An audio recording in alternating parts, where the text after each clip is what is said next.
We are talking about entrepreneurship today. What I'd like to do is help you just think about maybe this is something I'm interested in, maybe not. In all likelihood, a lot of you probably don't even know yet that whether or not it's something you want to pursue. But Dave, I'll throw it over to you. Did you always know that you wanted to be an entrepreneur, or is it something that you uncovered later? It's funny that I would ultimately say no, I did not know.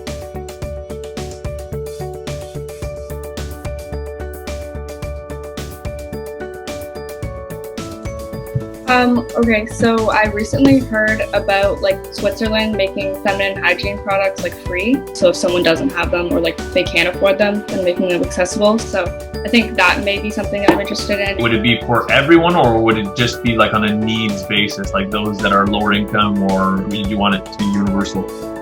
I would want it to be universal. I know it's possible because Switzerland was able to do it. So maybe in the future, but I would start with lower income and kind of build up from there. Very cool. So in your case, Julie, what you're doing sounds like it would be a nonprofit or a charity endeavor. One of the things that comes to mind is, as you know, if they're free, they're not really free. Somebody has to pay for them, right?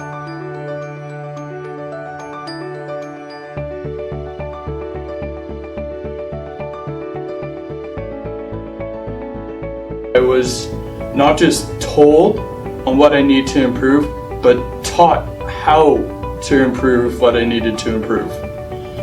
I definitely learned much more about how to meet people, put myself out there, be more confident.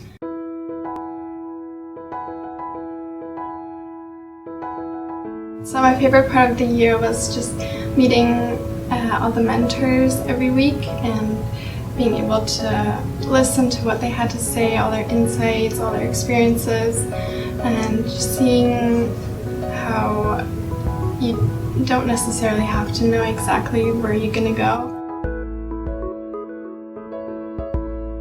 Would you mind telling us a little bit more about the 20-day treks through the Himalayan mountains and how it has had such a great impact on your life? I took 3 months off of work, traveled around Southeast Asia on my own, and then landed in Nepal for the last leg of my journey. The mentors are highly motivated. They're all very passionate about what they do, and they find a lot of joy and significance.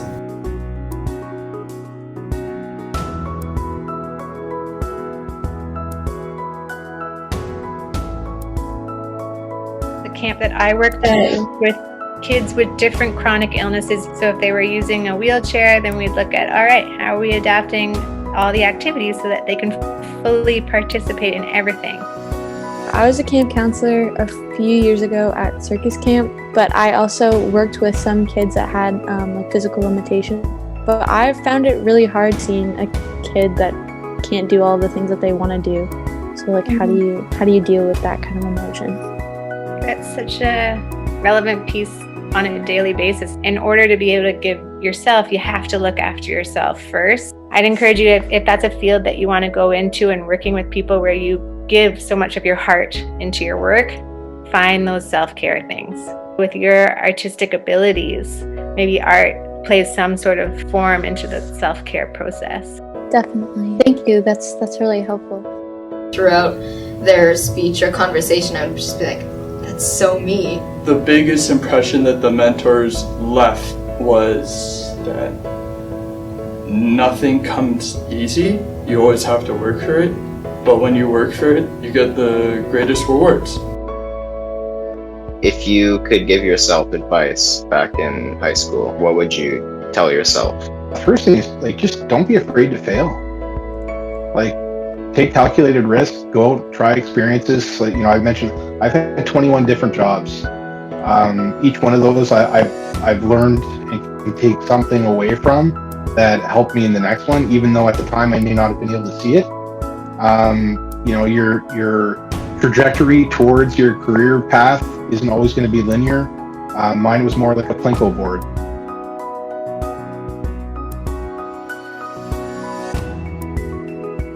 Well, being able to relate to successful people lets you sort of see what that can be, and then you can reflect on what might that be for me. So I was just kind of wondering, after getting diagnosed, what difference that made in your life? Night and day. I mean, I know that I rarely make the same mistake twice.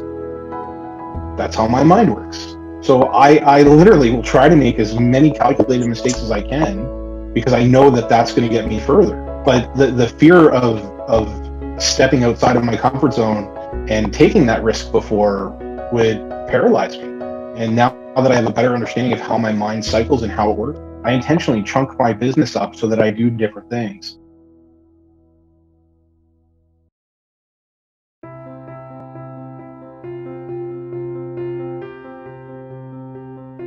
Just when I'm interacting with people, the listening skills. Before I was more focused on telling them what I thought and sharing my opinions, but now I've learned the value of really trying to learn from the people I'm talking to. So, what's on your mind? Kind of like you, I have a lot going on. I still have my job and everything, but it's just the hours that I'm getting and when's the most convenient is what I need to figure out. What about your hours is the issue there? At the moment, our store has been getting hours cut back, and I have been not getting my Saturday shift as often, so it'd be 12 hours instead of 20 hours. So it's kind of more disappointing than anything. Right. Is there any other solutions kind of to missing those hours that you maybe have thought of? Mm-hmm. So I've talked to one of my other managers. Nothing has happened since then, so probably just forgot about it. So reaching out to them would probably be the best bet. Yeah, just vouch for yourself and make sure that they're hearing you. Have you considered maybe a second job, applying somewhere else for more hours? I've definitely thought of that. Also just thinking of just a new job in general. Like just today with one of the panelists, he said that he had 21 jobs, and I'm just thinking here, I have one part-time job and one only that I've been at, so I want to try something new, if that makes sense. So yeah, what kind of hobbies maybe do you think you could get a job in? Well, I do like working with my hands. Okay. I do kind of in a fast-paced environment. Mm-hmm. So I've talked with my mom a bit about it.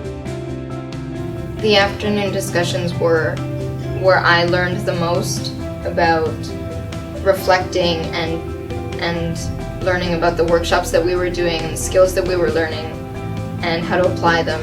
And we really worked through in conversation examples of our own lives. I liked how you didn't just wallow in the misery of low hours, how you kind of brought up a few things doing this and this to help supplement that. I thought that was really good. Yeah, similarly, I loved how you went down the problem-solving route. Not only did you give some positive options, but you also invited him to think. Just thinking of the way we phrase our questions and the effect that they might have.